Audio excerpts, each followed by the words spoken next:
Hello students. आज हम पढ़ेंगे बीएससी सेकेंड ईयर का पेपर थर्ड, जिसका नाम है इम्यूनोलॉजी, माइक्रोबायोलॉजी एंड बायोटेक्नोलॉजी, या इसको बोल सकते हैं प्रतिरक्षा विज्ञान, सूक्ष्म जैविकी एवं जैव प्रौद्योगिकी। तो ये बीएससी सेकेंड ईयर का पेपर थर्ड है जूलॉजी का।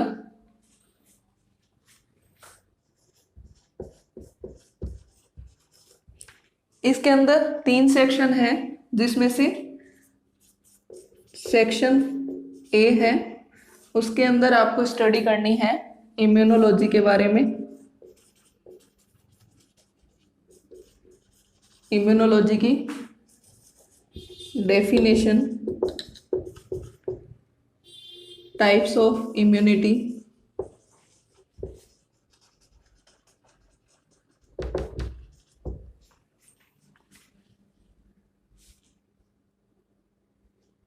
innate and acquired immunity,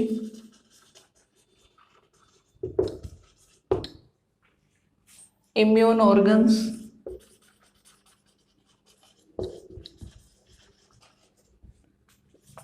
इसके अलावा इसमें एंटीजन एंड एंटीबॉडी के बारे में आपको स्टडी करनी है कि एंटीजन किसे कहते हैं, एंटीबॉडी किसे कहते हैं, एंटीबॉडीज के टाइप्स कौन कौन से होते हैं, इसके बारे में स्टडी करनी है। नेक्स्ट इसमें आपको पढ़ना है एंटीजन, एंटीबॉडी, रिएक्शंस, जैसे कि फैगोसाइटोसिस है, प्रेसिपिटेशन है, न्यूट्रलाइजेशन है, ये सारी रिएक्शन है, उनकी स्टडी करनी है। नेक्स्ट इसके अंदर आपको स्टडी करनी है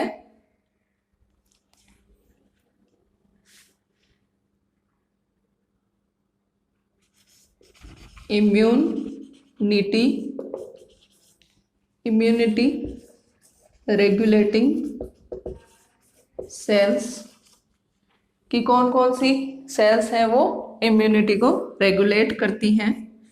नेक्स्ट इसमें आपको मैकेनिज्म पढ़नी है, humoral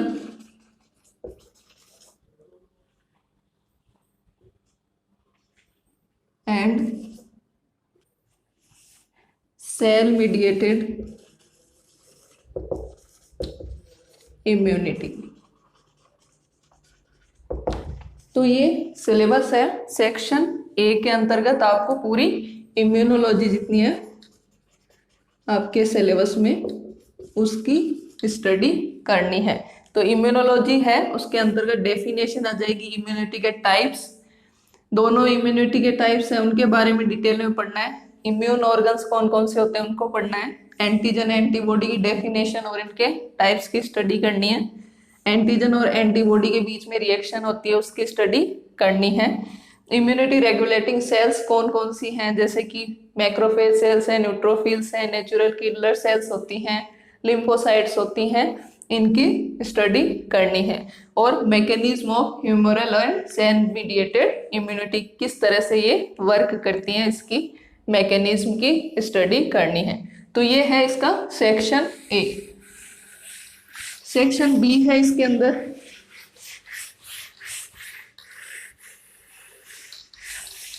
microbiology,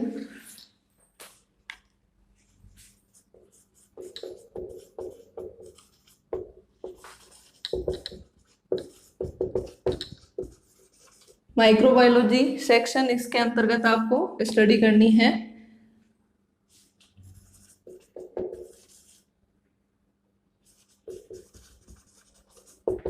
brief account of history of microbiology. Microbio से रिलेटेड हिस्ट्री है, उसकी ब्रीफ स्टडी आपको करनी है। नेक्स्ट इसके अंदर आपको स्टडी करनी है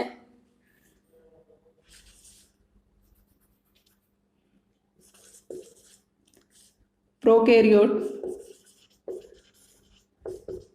सेल या बैक्टीरिया के बारे में डिटेल स्टडी इसमें करनी है, उसकी size, shape, cell structure,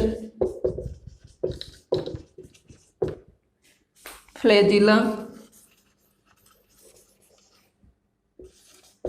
etcetera, इनके बारे में ब्रीफ स्टडी करनी है आपको बैक्टीरियल सेल की। रिप्रोडक्शन इन बैक्टीरिया, इसकी भी डिटेल स्टडी करनी है। नेक्स्ट, रेप्लिकेशन इन बैक्टीरिया, इसके बारे में भी डिटेल स्टडी करनी है। नेक्स्ट इसके अंदर है माइक्रोबियल न्यूट्रिशन, और उसके बाद में है बैक्टीरिया इन मेडिकल इम्पोर्टेंस। ये है आपको सेक्शन बी के अंदर इन सब की स्टडी करनी है। माइक्रोबायोलॉजी है, उसकी हिस्ट्री की डिटेल स्टडी करनी है। प्रोकैरियोटिक सेल है, बैक्टीरिया है, उसकी साइज, शेप, जो भी उसकी सेल स्ट्रक्चर वगैरह है उसकी डिटेल स्टडी करनी है। रिप्रोडक्शन पढ़ना है बैक्टीरिया के अंदर, रेप्लिकेशन बैक्टीरिया में किस तरह से होता है, और माइक्रोबियल न्यूट्रिशन के लिए अपन क्या क्या यूज में लेते हैं उसके बारे में पढ़ना है। और बैक्टीरिया है जो मेडिकल इंपॉर्टेंस के बैक्टीरिया है उनके बारे में स्टडी करनी है। तो ये इसका सेक्शन बी है। नेक्स्ट इसके अंदर सेक्शन सी,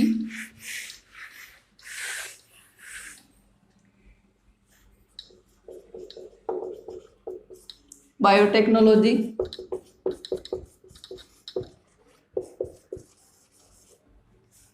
तो जो सेक्शन सी है उसके अंदर आपको बायोटेक्नोलॉजी की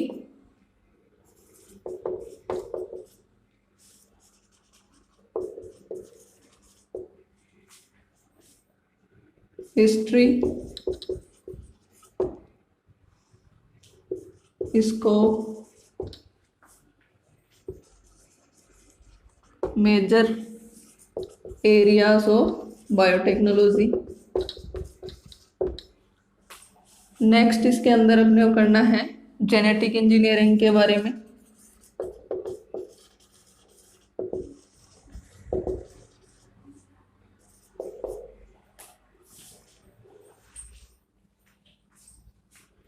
नेक्स्ट इसमें animal cell culture, protoplasmic fusion, cloning, vectors. इसके अलावा टेक्निक्स पढ़नी है इसके अंदर, DNA footprinting, DNA fingerprinting,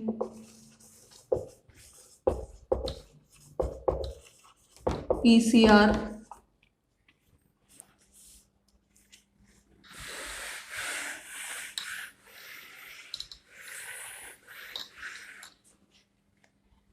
RFLP,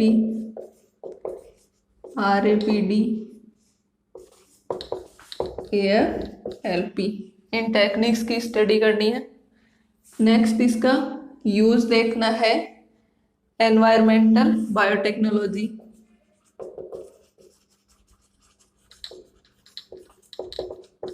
biotechnology.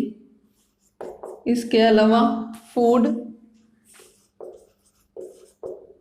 Dairy biotechnology, और इसके अंदर है मेडिसिनल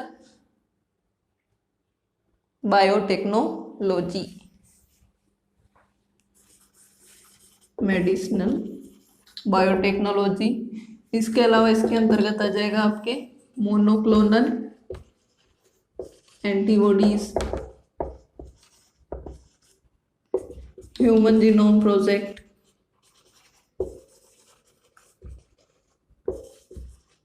तो इन सब की स्टडी अपने को करनी है इसके सेक्शन सी बायोटेक्नोलॉजी वाले में। बायोटेक्नोलॉजी की हिस्ट्री, स्कोप और मेजर एरियाज के बारे में पढ़ना है, जेनेटिक इंजीनियरिंग के बारे में पढ़ना है, एनिमल सेल कल्चर अपन कैसे करते हैं वो करना है। प्रोटोप्लाज्मिक फ्यूजन क्या होता है उसके बारे में पूरी डिटेल स्टडी करनी है। क्लोनिंग क्या है उसके बारे में पढ़ना है। वेक्टर्स जो बायोटेक्नोलॉजी में वेक्टर्स रिकॉम्बिनेंट बायोटेक्नोलॉजी में यूज में लेते हैं उन वेक्टर्स के बारे में पढ़ना है। DNA footprinting, fingerprinting, PCR, RFLP, आरएपीडी, एएफएलपी इन टेक्निक्स के बारे में पढ़ना है। एनवायरमेंटल बायोटेक के बारे में स्टडी करनी है। Food dairy biotech, medicinal biotechnology इनके बारे में स्टडी करनी है। मोनोक्लोनल एंटीबॉडीज क्या होती है, किस तरह से उसका फॉर्मेशन किया जाता है, और ह्यूमन जीनोम प्रोजेक्ट क्या है। तो ये पेपर सेकंड का सिलेबस है डिटेल के अंदर। आज अपन इसमें स्टडी करेंगे फर्स्ट सेक्शन इम्यूनोलॉजी के बारे में।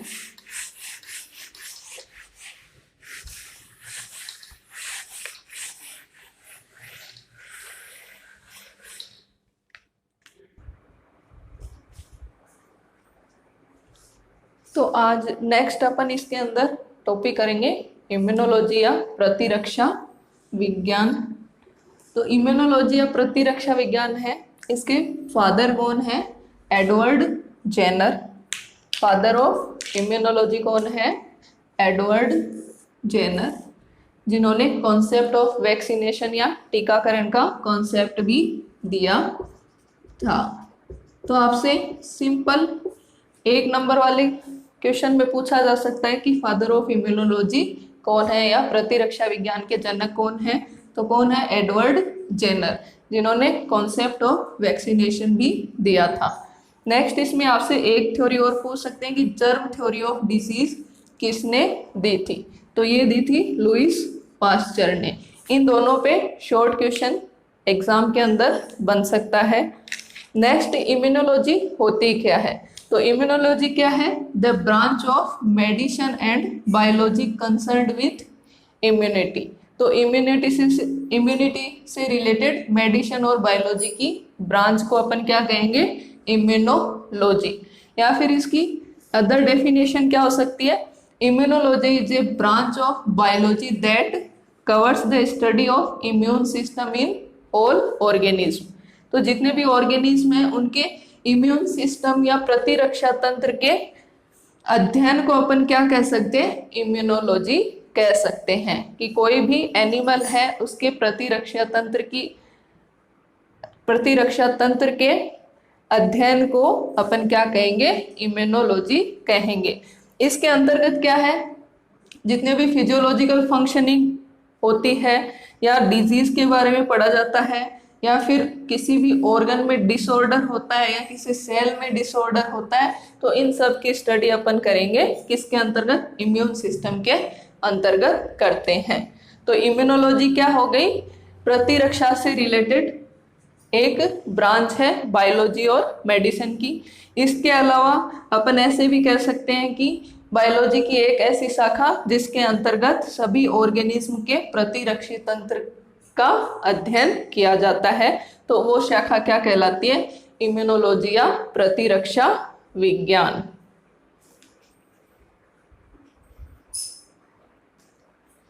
नेक्स्ट अपन इसमें करेंगे इम्यून सिस्टम क्या होता है और इम्यूनिटी क्या होती है।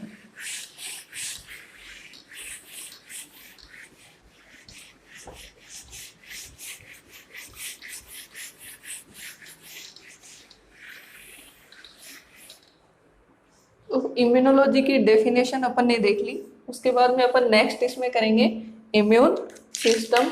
तो इम्यून सिस्टम या प्रतिरक्षी तंत्र क्या हो गया, immune system is an organisation of cells, tissue, organ and molecules with specialised role in defending against virus, micro organism, cancer cell and non cell proteins. जैसे कि कोई भी ह्यूमन है उसमें ऑर्गन ट्रांसप्लांट हुआ है, तो किसी अदर से ऑर्गन उसमें ट्रांसप्लांट किया है, तो उसके अगेंस्ट अपने को जो डिफेंस प्रदान करता है वो सिस्टम क्या है, अपना इम्यून सिस्टम या प्रतिरक्षा तंत्र। तो प्रतिरक्षा तंत्र एक ऐसा ऑर्गेनाइजेशन है जिसके अंतर्गत सेल्स, टिश्यू और ऑर्गन्स या मॉलिक्यूल्स आते हैं जो क्या करते हैं, अपनी बॉडी की बाहर से आने वाले पार्टिकल्स जैसे virus, micro organism, cancer cell, इनसे सुरक्षा प्रदान करते हैं। तो ऐसा तंत्र क्या है, इम्यून सिस्टम या प्रतिरक्षा तंत्र। नेक्स्ट इसके अंदर है इम्यूनिटी या प्रतिरक्षा क्या होती है, और इम्यून सिस्टम, प्रतिरक्षा तंत्र। प्रतिरक्षा क्या है, immunity is the condition of the body that helps in fighting disease और infection, develops tolerance and gives an internal strength to compete with the foreign invaders। तो यहाँ पे प्रतिरक्षा का मतलब क्या हो जाएगा कि ये एक ऐसी कंडीशन है जिसके अंदर बॉडी है वो हेल्प करती है डिजीज से लड़ने के लिए, इन्फेक्शन से लड़ने के लिए। इसके अलावा इम्यूनिटी या प्रतिरक्षा क्या करती है, टॉलरेंस डेवलप करती है अपनी बॉडी में बाहर से आने वाले पार्टिकल से लड़ने के लिए। अदर अपन इम्यूनिटी की डेफिनेशन दे सकते हैं, immunity is the capability of multi cellular organism to resist harmful micro organism from entering it. तो प्रतिरक्षा या इम्यूनिटी क्या हो गई, मल्टी सेलुलर ऑर्गेनिज्म में पाई जाने वाली ऐसी कैपेबिलिटी या क्षमता जिसकी वजह से क्या है, हार्मफुल माइक्रो ऑर्गेनिज्म क्या करते हैं, ह्यूमंस की या किसी ऑर्गेनिज्म की बॉडी के अंदर एंटर नहीं कर सकते। तो ये डेफिनेशन हो गई इम्यून सिस्टम और इम्यूनिटी की। अब जो इम्यूनिटी है इसके 2 टाइप्स होते हैं।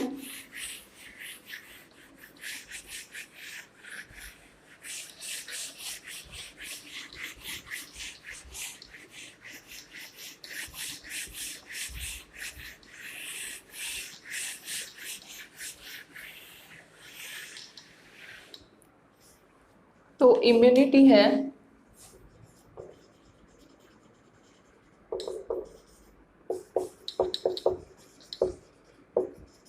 इसको हिंदी में रोधक क्षमता कहते हैं। तो इम्यूनिटी जो है इसके 2 टाइप्स होते हैं। फर्स्ट है इसके अंदर नॉन स्पेसिफिक और इन्नेट और नेचुरल इम्यूनिटी, या इसको अपन अविशिष्ट या जन्मजात या प्राकृतिक रोधक क्षमता भी कहते हैं। सेकंड है इसके अंदर स्पेसिफिक एक्वायर्ड या एडेप्टिव, या इसको लर्न्ड इम्यूनिटी भी कह सकते हैं। इसको हिंदी में अपन बोलेंगे विशिष्ट या उपार्जित या अनुकूली रोधक क्षमता। तो ये 2 टाइप्स हैं इम्यूनिटी के। एक है इसका नॉन स्पेसिफिक इन्नेट और नेचुरल इम्यूनिटी, जिसके हिंदी में अविशिष्ट, जन्मजात या प्राकृतिक रोधक क्षमता कहते हैं। सेकंड है इसका स्पेसिफिक या एक्वायर्ड या एडेप्टिव या लर्न्ड इम्यूनिटी, जिसको हिंदी में विशिष्ट, उपार्जित या अनुकूली रोधक क्षमता कहते हैं। अब नॉन स्पेसिफिक या इन्नेट क्या है, जैसे ये जन्मजात होती है, ये अपनी बॉडी में नेचुरली प्रेजेंट रहती है, जो अपने पेरेंट्स से अपने अंदर ट्रांसफर होती है। नॉन स्पेसिफिक क्यों है, क्योंकि ये स्पेसिफिक नहीं है कि हाँ कि इसी वायरस के लिए ये जनरेट होगी। जो भी बाहर से इन्वेडर्स या फॉरेन पार्टिकल्स अपनी बॉडी में आती हैं सबके लिए सेम तरीके से कार्य करती है। नेचुरल है जन्मजात या नेचुरली अपनी बॉडी के अंदर प्रेजेंट रहती है, अलग से कोई भी अपने को मेडिसिन वगैरह इसके लिए या वैक्सीनेशन नहीं लेनी पड़ती है, नेचुरली अपनी बॉडी के अंदर प्रेजेंट रहेगी। सेकेंड है इसके अंदर स्पेसिफिक, एक्वायर्ड, अडेप्टिव या लर्न। स्पेसिफिक है क्योंकि हर डिजीज है उसके अकॉर्डिंग ये अलग अलग सेल्स इसके अंदर काम आती हैं, तो ये क्या हो गई स्पेसिफिक इम्यूनिटी। एक्वायर्ड है क्योंकि अपन ने बाहर से ली है, अपनी बॉडी में नेचुरली प्रेजेंट नहीं होती है। तो ये 2 टाइप्स होते हैं इम्यूनिटी के, नॉन स्पेसिफिक और स्पेसिफिक इम्यूनिटी। स्टूडेंट्स, आपको मेरा वीडियो कैसा लगा कमेंट करें।